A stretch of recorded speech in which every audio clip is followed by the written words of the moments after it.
लेकिन अधिकतर जितने भी स्कूल हैं, उसमें एक अजीब तरह का वायरस लगा हुआ है, बीमारी है उनके स्कूल में।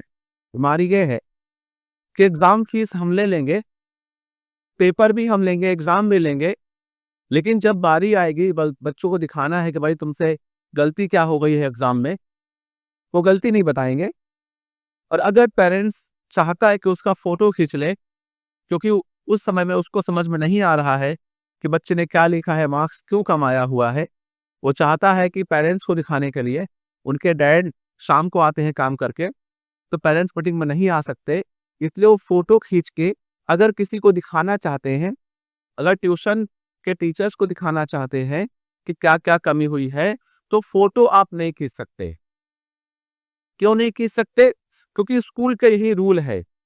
अगर आपके स्कूल का ये रूल है जिसका कोई मतलब ही नहीं है, ऐसे रूल बना दिया, तो किसी के घर का ये भी रूल हो सकता है कि हमारे घर में एक रूल है कि हम स्कूल का फीस नहीं भरते, तब कैसा रहेगा?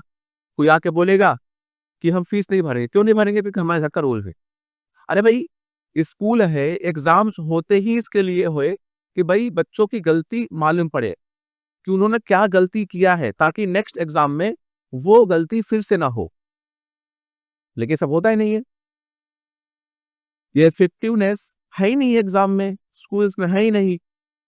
और जब पेरेंट्स जाते हैं बात करने के लिए, तो इतना एटीट्यूड होता है टीचर्स में, मतलब ऐसे लगता है कि प्रधानमंत्री यही है, प्राइम मिनिस्टर यही बैठे हुए हैं पूरे बरेली गाँव का, ऐसे एटीट्यूड रहता है। ये रिस्पेक्टेड पोस्ट पर है, इनको देखकर बच्चे सीखते, बच्चे बड़े होते, जब इनका बिहेवियर ऐसे रहेगा, तो ज़रा सोचो बच्चे फिर कैसे बनेंगे? ये बरेली गाँव में होता है, ऐसे हो रहा है। हम भी पढ़ाई किए हैं, आप लोग भी जितने बैठे हैं पढ़ाई किए होंगे, अपने-अपने स्कूल में पढ़ाई किए होंगे। ऐसा हमने कहीं रूल नहीं देखा। हमने देखा है आपको जिसको लेके आना है स्कूल में आप उसको लेके आइए, पेपर चेक करवाइए। जिस टीचर्स ने पढ़ाया है, जिस टीचर ने पेपर चेक किया है, वो भी वहाँ पे रहेंगे। आप उनसे सवाल-जवाब कर सकते हैं कि हाँ, नंबर क्यों कटा ये नहीं बताएँगे। गए साल में एक स्कूल था, मैं नाम नहीं बोलना चाहूँगा। वो स्कूल में टीचर्स जानबूझ के कि तुम इस ट्यूशन में जाते हो, इसलिए नंबर मैं कट करूँगी। नंबर कट किए, अब बच्चे बोल रहे हैं सेम क्वेश्चंस का, सेम मेथड का सॉल्यूशन किसी दूसरे बच्चे ने किया हुआ है, उसको आपने मार्क्स दिया हुआ है, लेकिन आपने मुझे मार्क्स क्यों नहीं दिया? बोल रहे तेरा रॉन्ग है। पेरेंट्स मेरे पास आए कि देखिए ये रॉन्ग है, ऐसा-ऐसा बोलेंगे, आप क्या पढ़ा रहे हो? बोले एक काम करिए, आपके घर में कोई पढ़ा-लिखा होगा, आप उसको बोलिए कि जाके स्कूल में चेक करे एक बार, या नहीं कर सकते तो आप उसका फ़ोटो मँगवाइए। और जब फ़ोटो की बात आती है, नहीं, नहीं हम फ़ोटो नहीं खींच देंगे, आंसर शीट का हम फ़ोटो नहीं खींचने देंगे। वहीं पे इनकी पोल खुलती है। और जब ज़बरदस्ती फ़ोटो खींच के लेके आए, मैं चेक किया, तो हो सकता है भाई मैं झूठ बोल रहा होऊँगा। मैंने कहा कि आप काम करो, आपके घर में जो पढ़ा-लिखा हो, आप उसको दिखाइए, जो मेथड से सॉल्व किया हुआ है, सही है कि गलत है। और लगभग 12 मार्क्स का, 12 मार्क्स का रॉन्ग किए थे। जब उनसे पूछा गया क्यों किया आपने? बोले वो मिस्टेक से हो गया।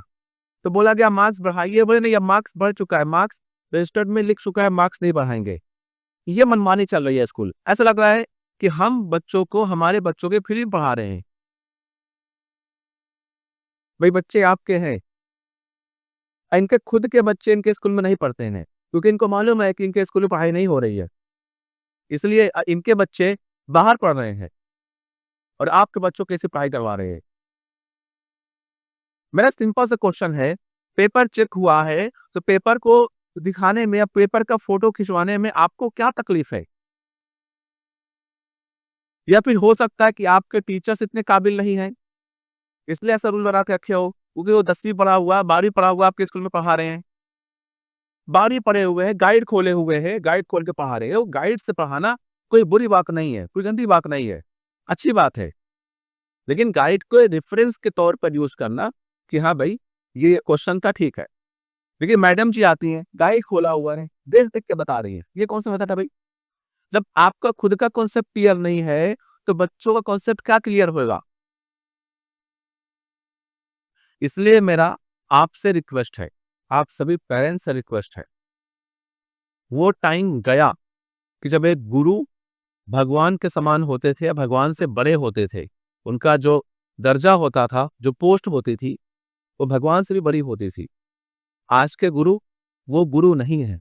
आज के गुरु नीच है, नीच। अपने बच्चों के भविष्य पर ध्यान दीजिए। स्कूल में बेवजह कैसे नियम आते हैं, ये करो वो करो, कुछ मतलब नहीं। और पढ़ाई का, स्टडी का सबसे मेन पॉइंट होता है एग्जाम। और एग्जाम में ऐसे स्कूल्स ऐसे लापरवाही कर रहे हैं, तो जरा सोचिए कि आपके बच्चों का भविष्य क्या होगा। और अगर प्रिंसिपल मेरे वीडियोस को देख रहे हैं, तो रिस्पेक्टेड जितने प्रिंसिपल हैं, मैं आपसे रिक्वेस्ट करता हूं, या अदर कोई स्कूल के ऑनर्स हैं, मैं आपसे रिक्वेस्ट करता हूं, जरा एक बार आप क्रॉस चेक करिए, क्या ये बीमारी आपके स्कूल में भी लगी है क्या? और जिसके जिसके स्कूल में ये बीमारी है, उनके उनके स्कूल में परसेंटेज डाउन होंगे। जितना ज्यादा आप अपने स्कूल में ट्रांसपेरेंसी रखेंगे, उतना आपके स्कूल के हेल्थ के लिए, बच्चों के एजुकेशन के लिए उतना इंपॉर्टेंट रहेगा।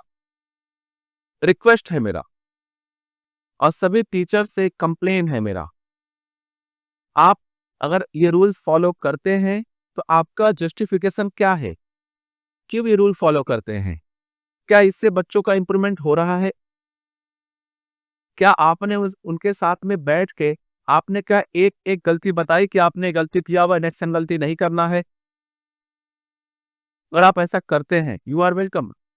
अगर आप नहीं करते हैं, तो बच्चों के फ्यूचर के लिए stop it, please stop it.